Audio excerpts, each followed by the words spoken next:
Question देखते हैं हम लोग 29।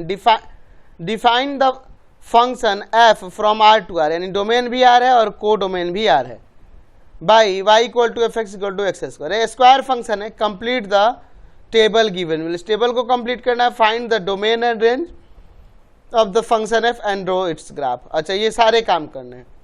चलिए हम लोग इसका सॉल्यूशन देखते हैं। यहां पर फंक्शन एफ दिया है from R to R, y equal to में एफ एक्स इक्वल टू में एक्स स्क्वायर। तो देखो ना, यहाँ पर अगर मैं माइनस का 4x में रखूँ, यहाँ पर x के प्लेस पर, तो -4 का स्क्वायर हो जाएगा यहाँ 16, -3 रखूँगा तो उसका स्क्वायर 9, -2 रखूँगा तो 4, 1 रखूँगा तो 1, 0 रखूँगा तो 0, 1 रखूँगा तो 1, 4, 9, 16। यही ना टेबल पूरा हो गया। तो डोमेन और रेंज दिख रहा है। स्क्वायर फंक्शन है तो आप ऐसे तो डोमेन जानते हो, या ऐसे भी लिख सकते हो कि for real value of F x के रियल वैल्यू के लिए एक्स कोई भी रियल नंबर हो सकता है। तो यहां डोमेन जो होगा इसका वो आर हो जाएगा। और रेंज, तो रेंज हमेशा पॉजिटिव वैल्यू मिल रहा है, दिख रहा है ना। तो ऐसे इसको निकाल भी सकते हैं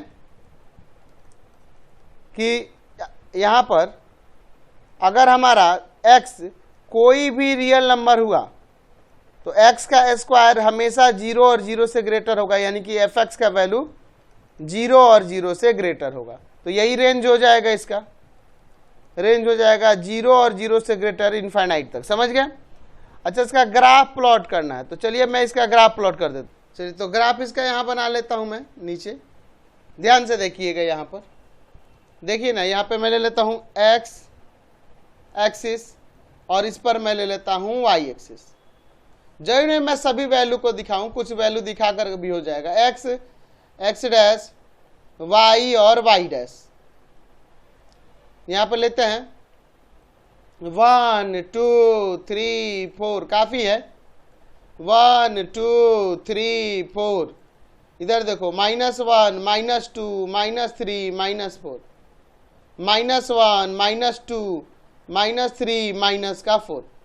देखो ना, यहाँ पे ये -2 से ही देखते हैं। -2 रखने पे प्लस का 4 ये रहा, फिर -1 रखने पे प्लस का 1, 0 रखने पे 0, 1 रखने पे 1 और फिर 2 रखने पे 4 आया।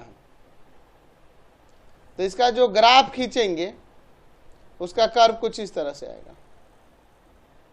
ठीक है, देख रहे हैं ना, ऐसे जाएगा ऐसे, और फिर यहां से ये ऐसे चला जाएगा। समझ गए? तो ये एफ एक्स इक्वल टू या फिर Y equal to F X equal to X square का ये ग्राफ हो गया। समझ गए?